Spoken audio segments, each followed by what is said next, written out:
Voilà, passage de frontières et les limites dans la géophilosophie même. Alors, comment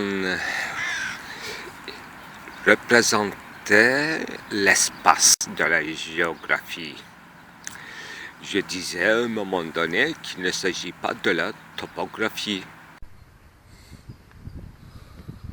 Ben bir takım İşte böyle sayıklamalar düşüncelere karışıyor böyle. O güzel. O güzel bir an. Evet. Sayıklamaların düşünceleri karıştığı an. Jeo felsefe. Esasında ya jeo felsefe gerek yok. Topografya ya. ama o askeri bir terim. Ya bırak çıkartalım mı? Ne askeri terimi? Ben hiç onu askeri bir terim olarak algılamıyorum. Topografya orada şeyi var demektir. Nehir vardı, kanalizasyon oldu. Odur ya topografya. İşte topos yer demek ya. Evet. Toposun ötesi. Grafi de yazı demek değil mi? O yer yazısı. İşte bak onu orada haritalandırmışsın. Orada bir nehir vardı, kanalizasyona döndü. Bu topografi. Nehir yer altına giriyor. Ama o kanalizasyona dönüyor. Yani felsefeye gerek yok. Topografya var. Topografya felsefik bir terimdir. Topografi. Topo. Yeryüzü yazısı. Bir de atopos var, yersiz. Yani bazı şeylerin yeri var. Bunlar zaten saymakla bitmez. Hepsini mahvediyoruz. Mimari bunlara bir şeyler katmaya çalışıyor ama mimari de kalmadı. Bir de hiçbir yerde olmayan düşüncelerimiz de var. Mesela yeri olmayan, yer bulamayan, yerinden edilmiş. Yersiz mekanlar diye bir kavram vardı. Heterotopya. O neydi? Heterotopya. Mark Eugene. Mark Ojen. Heterotopya. Bak öyle bir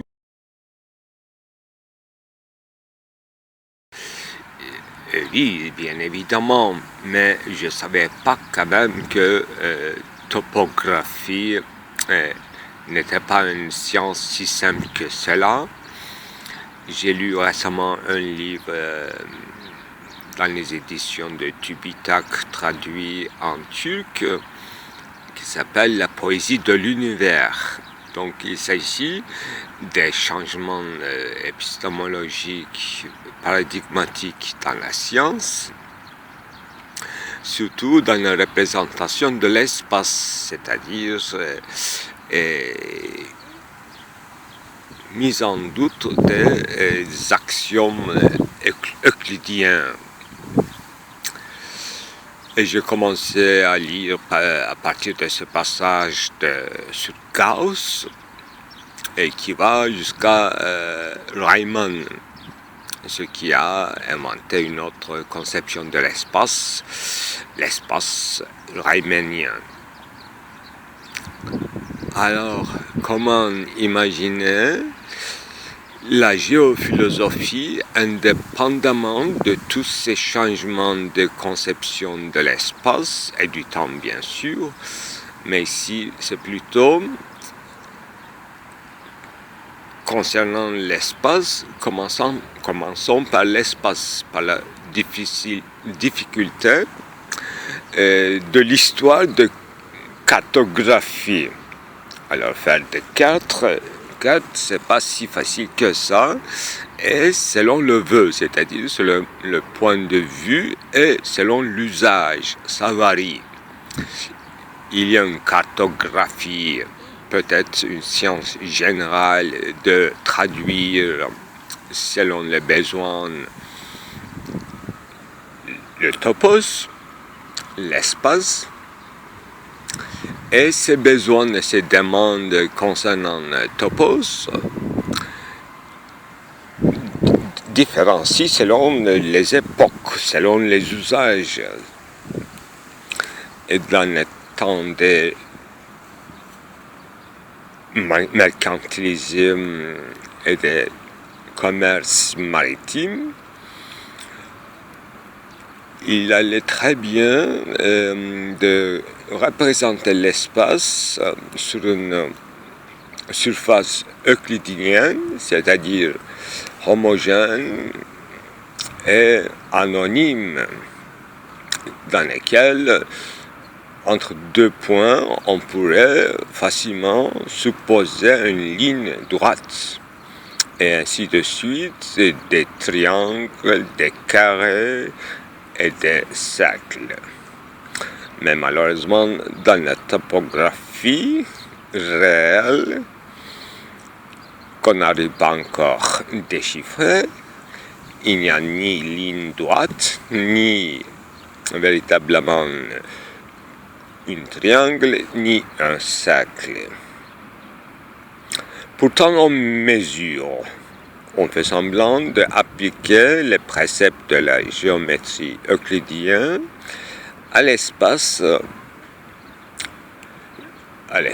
physique dans lequel nous mouvons et nous mesurons surtout. Et en plus, à la fin, nous cartographions. Faire de la topographie selon le besoin se diffère. Alors, notre auteur disait que et c'est fini les cartes qu'on a l'habitude d'étaler devant nos yeux. Je parle de cartes de la globe terrestre dans son entièreté. C'est difficile de le faire voir sur une surface pleine, c'est-à-dire qu'il faut découper de manière artificielle. Et bien même si on le dessine sur une globe comme maquette, ce n'est qu'une peinture, certes. Ce n'est qu'une caricature, c'est-à-dire il ne s'agit pas de la véritable topographie.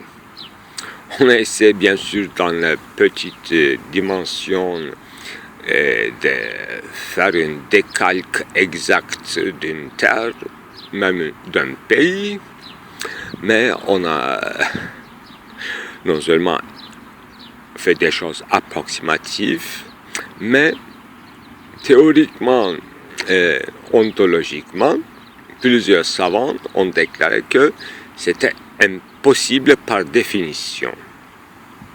On ne peut pas dessiner chaque creux, chaque remontée, chaque changement. C'est valable aussi pour les quatre climatiques qui changent tout le temps avec les variants et les invariants et toujours relatifs. Voilà, toutes ces difficultés qui nous a amené à penser l'espace non homogène et peut-être le temps non pas homogène du point de vue de singularité individuelle. Et dans son entièreté, c'est encore à analyser. Alors, j'ai commencé par les frontières étatiques, géographiques, politiques et culturelles aussi. Alors, comment on va étaler sur une surface, ne serait-ce que de l'écriture, pour en faire une peinture, des différences culturelles, des temporalités, des anachronismes dont on soupçonnait depuis longtemps. Mais la science exacte que je diminuais l'importance en disant que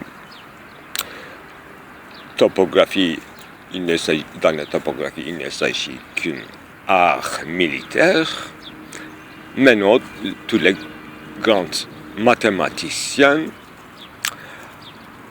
on essaie d'apporter des solutions à un problème insoluble, c'est-à-dire faire une carte exacte de la Terre,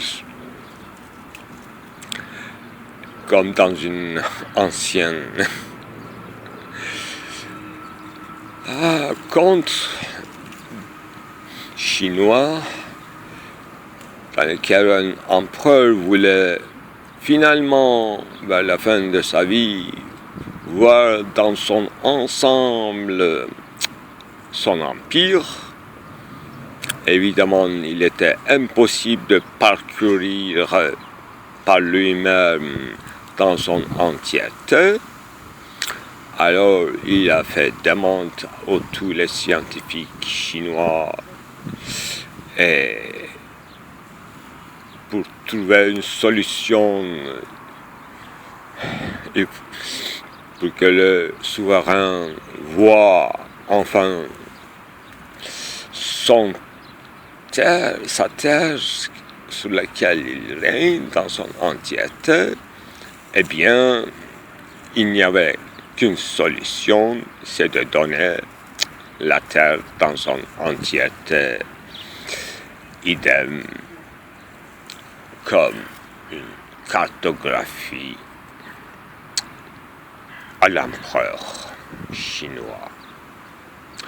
Donc, il n'y avait aucune solution de réduire sur un plan. Alors voilà, toutes ces questions m'ont fait repenser quand même que dans la science exacte aussi, le problème reste l'espace et le temps, et encore plus, la matière n'est pas homogène, et comment nous en parlons, et surtout comment nous articulons dans une échelle les hétérogénéités de tous ces morceaux qui ne sont pas de l'ordre homogène. Comment nous les additions et en faire une peinture.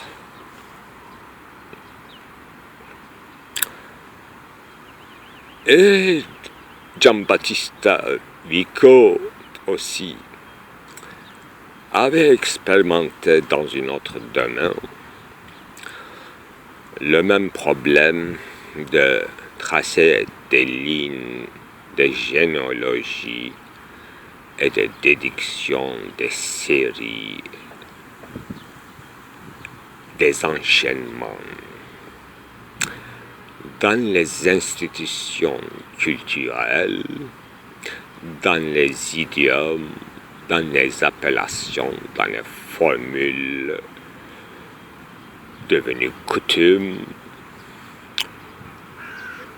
ordre, diplomatie, parole, quotidienne, monnaie courante, ou formules appropriées, ou signes héraldiques, etc. Et puis, Vico est très important pour le commencement de géophilosophie et de toute généalogie. Il y a des autres savants qui s'appellent Fustel de Coulanges, même Karl Marx et Engels lisaient citer, parce qu'il avait écrit un grand livre d'histoire sur la cité antique.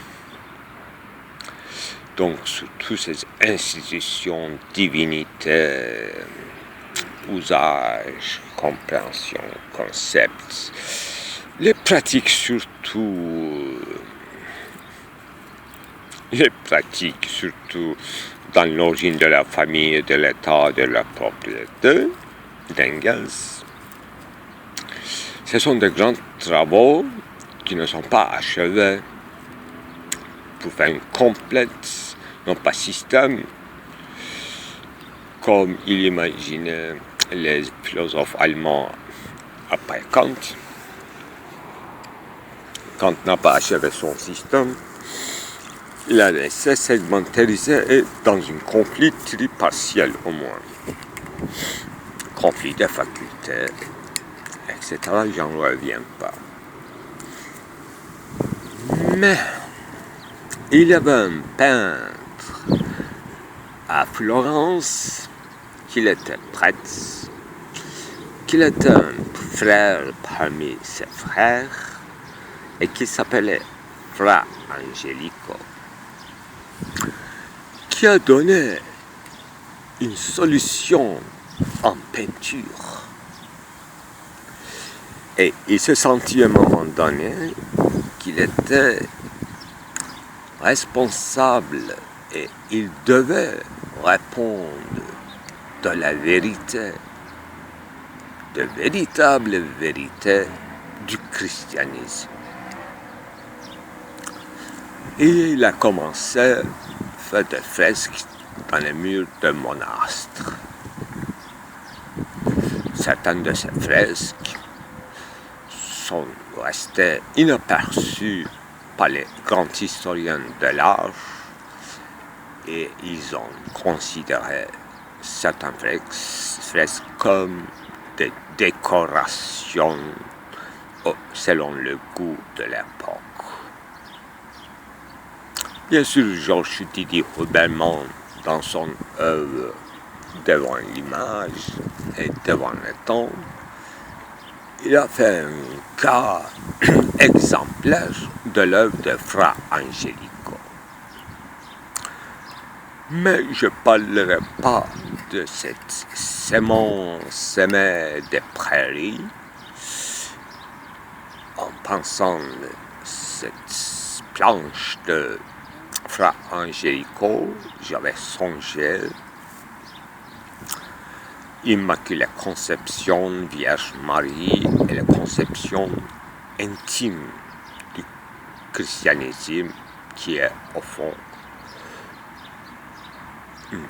d'une sagacité pagane, qui est une continuation d'un déisme, polythéisme ou essence-théisme connu par les Grecs et oublié par les Grecs.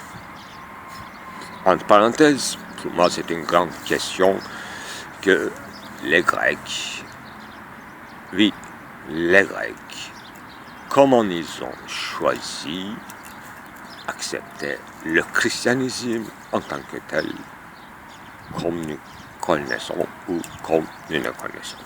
C'est ça, le grand problème. Fra Angelico avait compris quelque chose. Comment visualiser la révélation? Qu'est-ce que c'est la révélation? Alors, comment peindre la vie, comme on dit, la vie de Jésus-Christ? Mais non, la révélation qui est Jésus-Christ, c'est-à-dire crucifié. En songeant, non pas en regardant l'une de ces planches de fresques qu'on appelle curieusement justement moquer de Christ, the mocking of Jesus Christ.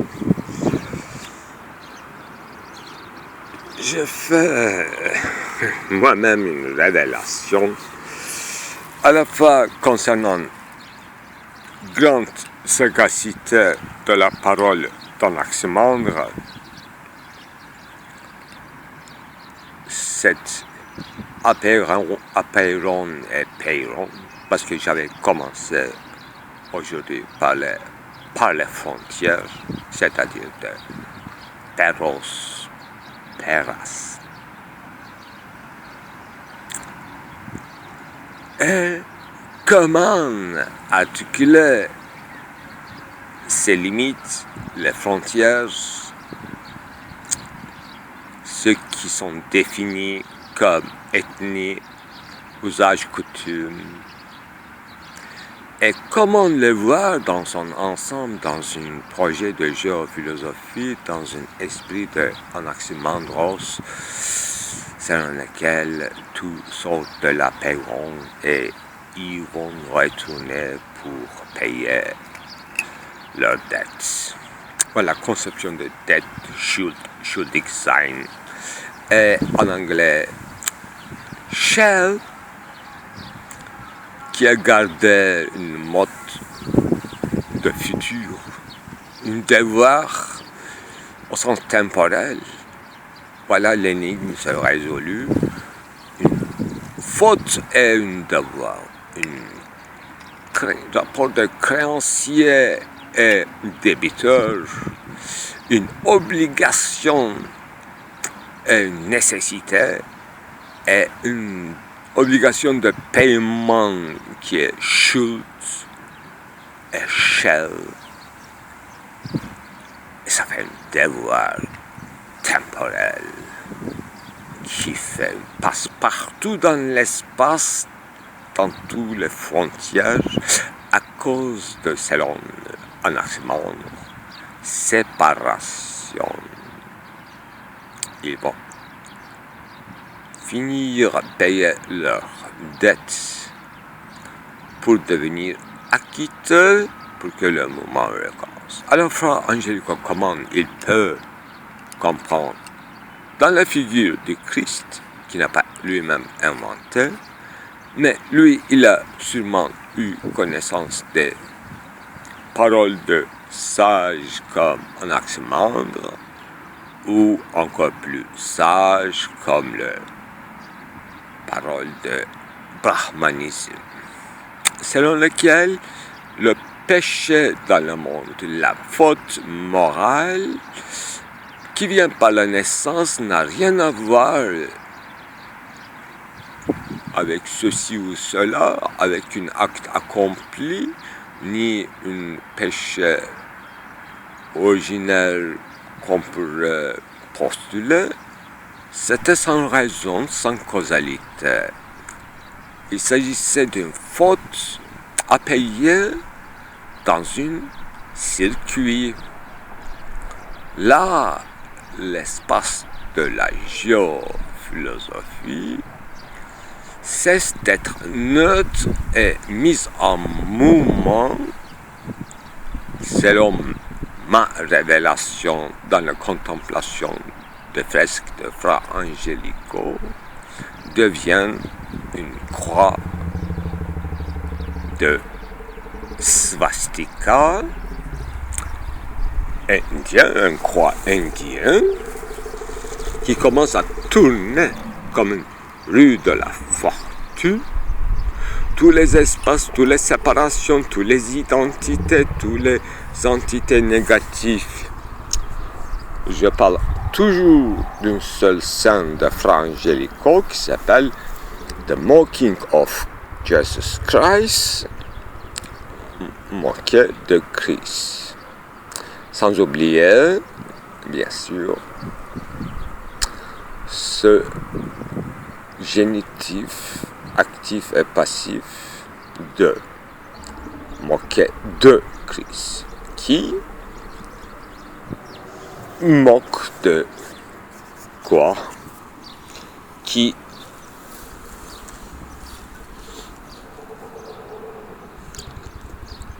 mésestime quoi? C'est dans la peinture, c'est assez clair. Comme il s'agit de l'Italie, Florence, le garçon brun qui a l'air de souffler une sorte de Saint-Esprit ou bien cracher sur le visage de Christ, ou à la fois cracher Saint-Esprit et siffler ou se faire souffleur de Jésus-Christ. C'est un garçon brun que je postule qui vient du sud d'Italie ou un certain arabe, c'est-à-dire qui représente la vie dans son entièreté et qui fait tourner la rue de la fortune et des moqueries et des négativités et la vie dans sa positivité. Comment j'ose déduire tant de choses d'une peinture parce qu'il est des mains coupées, découpées, c'est-à-dire les mains qui font faire la manipulation avec les mains coupées, c'est-à-dire sans véritable personnalité, sans véritable volonté. C'est une machinerie, c'est une rue de la fortune. C'est une parole d'Anaximanos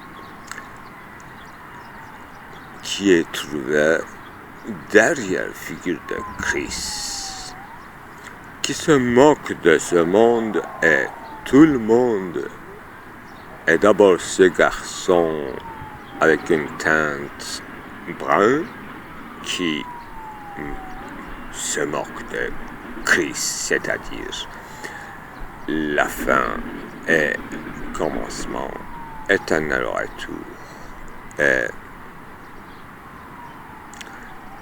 disparition des frontières, disparition des différences pour en devenir un dans une tout et effacement de singularité ou bien chaque élément de cette rue de fortune dans cette étourdissant tourment qui est croix de swastika mise en mouvement.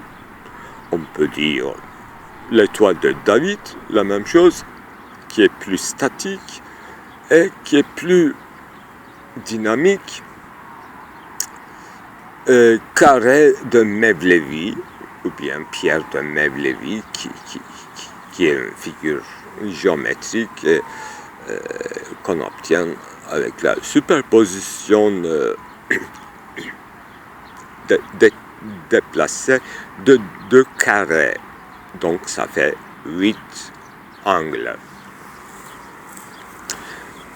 Voilà, ça commence à bouger dans une peinture avec la main coupée qui tourne dans tous les sens, qui se fait tourner la machinerie qui est Saint-Esprit, soufflement d'une moulin à vent.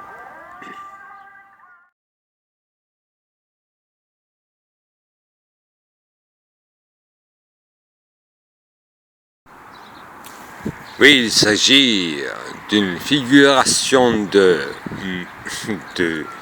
moulin à vent, moulin à l'eau, la rue de la fortune ou passage de l'Apeiron à Peiron, ensuite à encore Apeiron, un aximètre. C'est ça l'éternel retour, affirmé dans cette négation de l'iconographie byzantine que Fra Angelico apparemment essaie de s'en sortir. Lui, il offrait un mystère encore plus mystérieux concernant l'essence du christianisme qu'il ne pouvait pas partager avec ses frères ou il ne pouvait que partager avec ses frères qui est contre l'essence dogmatique du dogme orthodoxe. Donc, comme il pouvait s'exprimer, il ne pouvait que s'exprimer en peinture et en voyant par les voyageurs génois, vénézois, les icônes byzantines, il révoltait contre un dogme et il a peint ce qu'il a de plus subversif concernant sur le crucifié.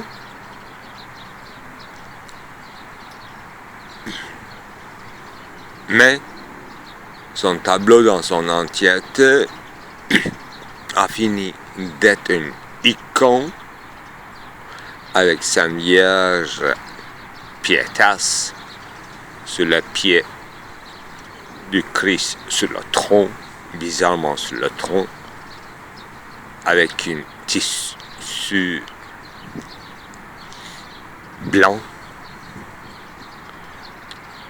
qui contient toutes les couleurs dans cette blancheur torride sur un fond vert de Florence ou de Venise.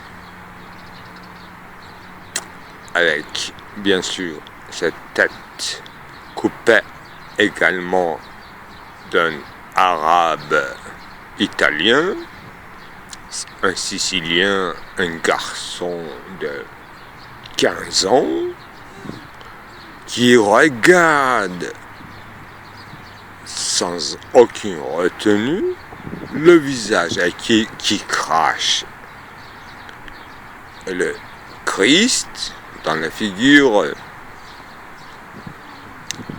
bandé par les yeux, aveugle comme n'importe quel juge qui ne juge rien du tout au fond. Anaximandre n'était pas un moraliste, mais un ontologiste, selon Heidegger. Revenons à cette figure complète de Fra Angelico, qui devient elle-même icône, un conte icône, une réponse ou une riposte contre le christianisme, qui a senti un brahmanisme profond concernant le cours du monde, la démarche quotidienne.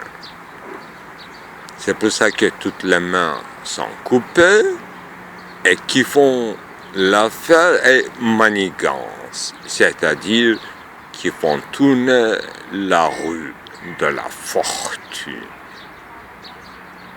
et des pietas.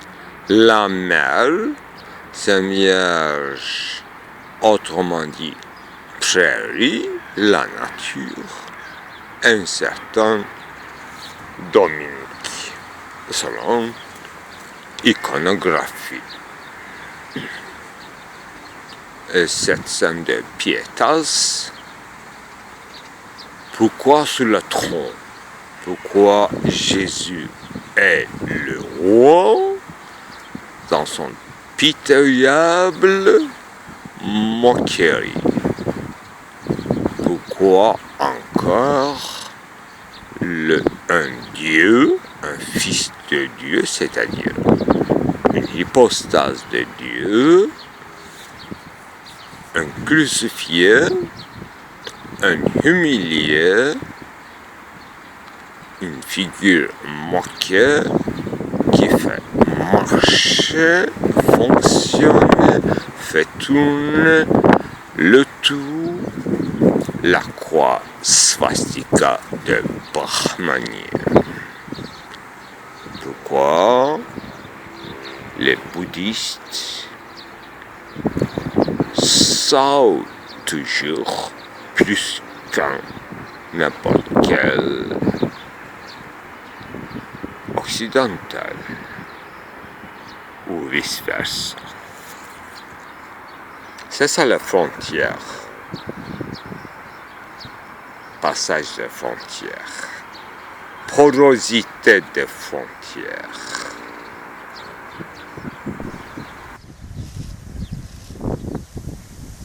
Voilà les blondis qui dansent avec le vent. Et oui, les gens,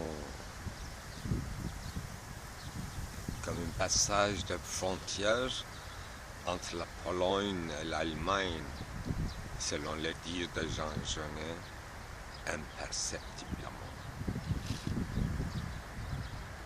Dans les champs d'Awan.